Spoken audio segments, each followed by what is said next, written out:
नमस्कार, आदित्य कुकिंग या यूट्यूब चॅनलमध्ये आपले स्वागत आहे। आज आपण होळी स्पेशल अशा मावा गुजिया तयार करणार आहोत, म्हणजेच मावा करंजी तयार करणार आहोत। चला तर मग आता आपण रेसिपीला सुरुवात करूयात।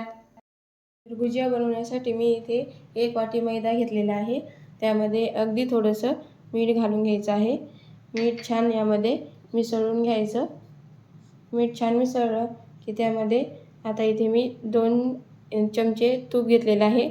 तूप हे अगदी वितळून घेतलेलं आहे, जास्त घट्टही नाही आणि आपल्याला जास्त मोहन नाही, असं कडकडीत मोहन असं घालायचं नाही। तूप यामध्ये छान असं लावून घ्यायचं आहे।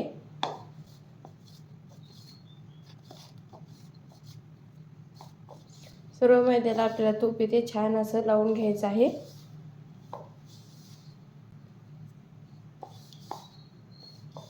तर इथे आपल्याला या पद्धतीचा असा मूठ तयार झाली पाहिजे, एवढं तूप यामध्ये घालायचं आहे। तुमची जर क्वांटिटी जास्त असेल मैद्याची, तुम्हाला जास्त गुजिया बनवायच्या असतील तर तुम्ही तुपाचं प्रमाणही जास्त घ्यावं लागेल तुम्हाला। तुपाचं प्रमाण घेताना असा आपला गोळा तयार झाला पाहिजे, असं यामध्ये तूप घालून घ्यायचं आहे। तुपामुळे गुजिया ह्या छान अशा खुसखुशीत आणि वरचं आवरण त्याचं छान होतं, त्यामुळे तूप जरा जास्तच घालायचं आहे। त्याला तूप छान असं लावून झालं की आता आपल्याला अगदी थोडं पाण्याचा वापर करत याचा घट्टसर गोळा मळून घ्यायचा आहे। एकदम जास्त पाणी घालायचं नाही, कमी कमी पाणी घालत आपल्याला याचा छान असा गोळा बनवून घ्यायचा आहे। याला जेवढं पाणी कमी घालताल तेवढं या गुजिया छान बनतात, त्यामुळे पाणी कमी वापरायचं आहे आणि याचा छान घट्टसर गोळा मळून घ्यायचा आहे।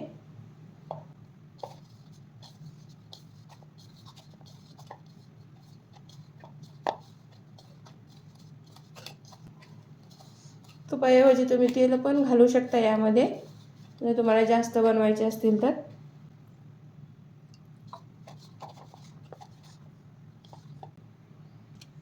तर ते मी छान असा घट्टसर गोळा मळून घेतलेला आहे।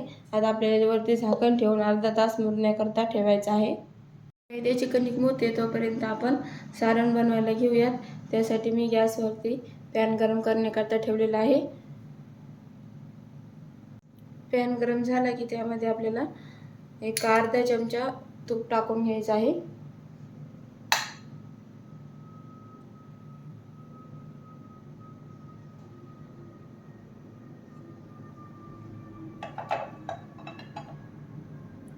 तूप चांगलं गरम झालं की त्यामध्ये इथे मी काजू, बदाम आणि थोडेसे पिस्ते घेतलेले आहेत।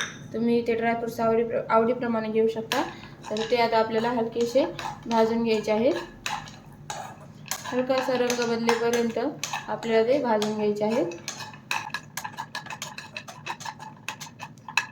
पाहू शकता इथे हलकासा रंग आता आपल्या ड्रायफ्रूटचा बदललेला आहे। काजू हलकेसे सोनेरी रंग आलेला आहे काजूलाही। तर ते आता आपण इथे काढून घेऊयात।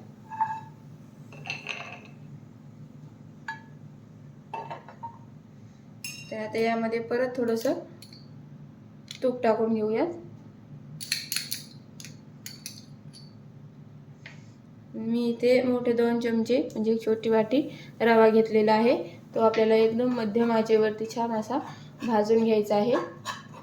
एकसारखा हलवत त्याचा रंग न बदलता छान भाजून घ्यायचा आहे।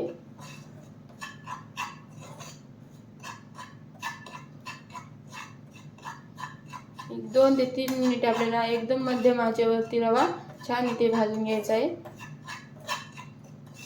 आच ही मध्यम ठेवायची आहे। जर तुम्ही गॅस मोठा ठेवला तर मग रवा लवकर करपू शकतो, त्यामुळे मध्यम आचेवरती थोडा वेळ भाजून घ्यायचा। एकसारखा हलवत राहिले की त्याचा रंग बदलत नाही आणि तो छान असा भाजला जातो, त्यामुळे एकसारखं हलवत आपल्याला ते भाजून घ्यायचं आहे।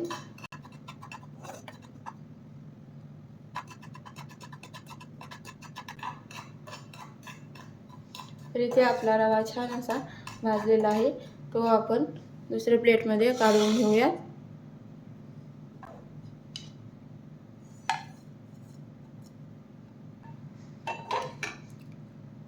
तर इथे आता आपल्याला मी इथे अर्धा पाव खवा घेतलेला आहे, तो आपल्याला कसा छान असा इथे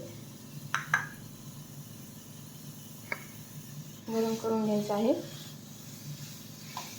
आणि गॅसची खवा हे करतानाही आपल्याला कमीच ठेवायचा आहे. 2 ते 3 मिनिटे छान आपण रवा यामध्ये घालून घेऊयात. थोडा मोकळा मोकळा झाला पाहिजे तो. त्याच्या ज्या गुठळ्या आहेत त्या मोडल्या गेल्या पाहिजे. त्यामुळे आपल्याला हलकासा असा रवा खवा इथे मेल्ट करून घ्यायचा आहे.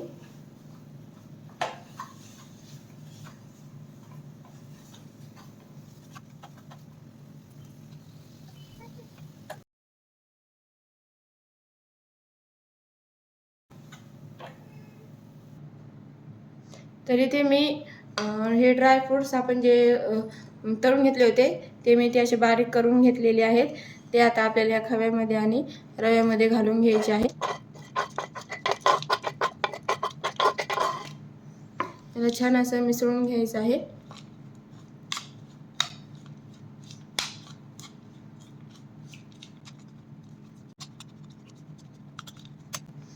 हे छान असं थंड झालं की त्यामध्ये आता आपल्याला पिठी साखर घालायची आहे. तुम्ही त्या आवडीप्रमाणे कमी जास्त पिठी साखर घालून घ्यायची आहे. आणि खवा छान थंड झाल्यानंतरच यामध्ये पिठी साखर घालायची आहे. छान मिसळून घेऊयात.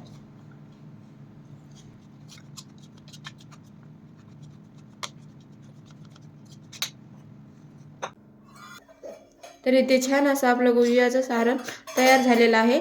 आता आपण आपले मैद्याची कणिक बघूया.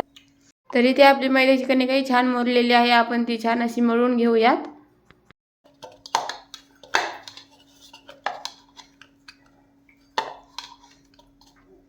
पाहू शकते इथे छान असं आपली कणिक तयार झालेली आहे.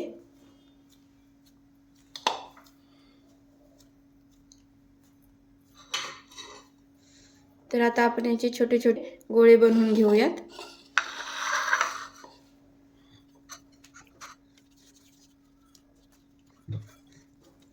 अगदी छोटे छोटे असे याचे गोळे बनवून घ्यायचे.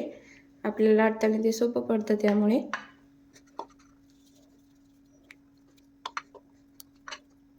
तरी ते छान अशा गोळे बनवून आता आपण ते लाटून घेऊयात.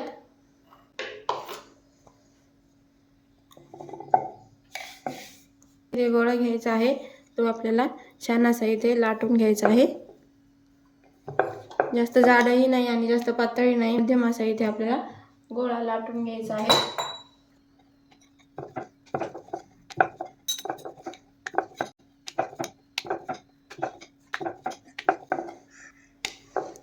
असं लाटून झालं इथे ग्लास किंवा वाटी काही घेऊ शकता. असं गोल त्याने आकार पाडून घ्यायचा.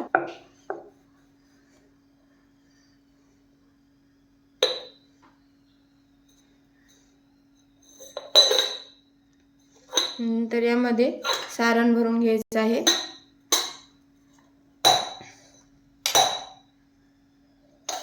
सारण भरून झालं तर त्याला कढईने थोडंसं पाणी लावून घ्यायचं आहे.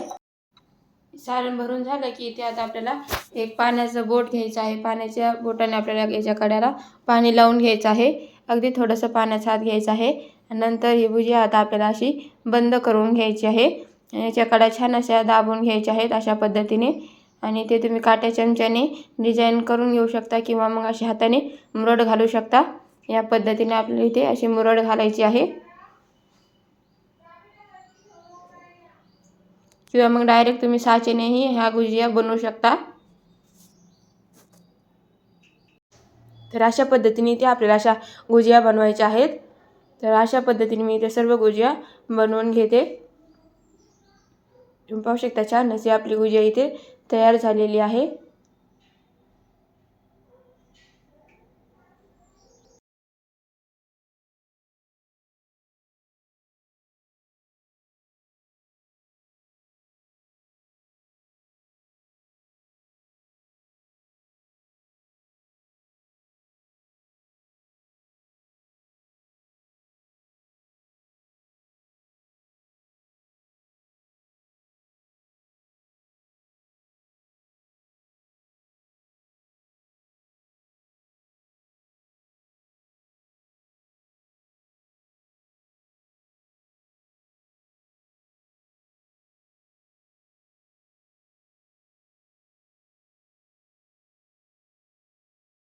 तर इथे मी सर्व गुजिया छान अशा बनवून घेतलेल्या आहेत.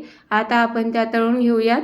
तळण्यासाठी मी इथे कढईमध्ये छान तेल गरम करायला ठेवलेलं आहे. तेल गरम झालं की आपल्याला त्यामध्ये अशा गुजिया आपण सोडून घेऊयात. तेल आपल्याला जास्त गरम नको आहे, थोडं कोमटसर तेल आपल्याला हवं आहे. छान अशा गुजिया आपण त्यामध्ये सोडून घेऊयात आणि गॅस हा कमी करायचा आहे. मध्यम आचेवरती आपल्याला गुजिया ह्या छान तळून घ्यायच्या आहेत. एकदमच जास्त गुजिया आपल्याला यामध्ये तळून घ्यायच्या आहेत, म्हणजे त्या छान तळल्या जातात.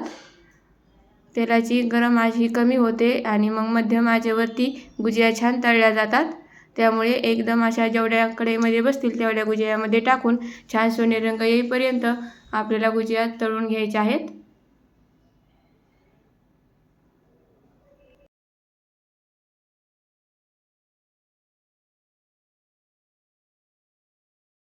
तर इथे आपल्या छान अशा गुजिया सोनेरी रंग येईपर्यंत तळलेल्या आहेत. तर आता आपण त्या काढून घेऊयात. तुम्ही पाहू शकता छान अशी आपली इथे गुजिया तयार झालेली आहे. तर अशा पद्धतीने छान अशी आपली मावा गुजिया तयार झालेली आहे. या होळीला नक्की तुम्ही करून बघा. व्हिडिओ आवडला तर लाईक, शेअर आणि सबस्क्राईब करायला विसरू नका.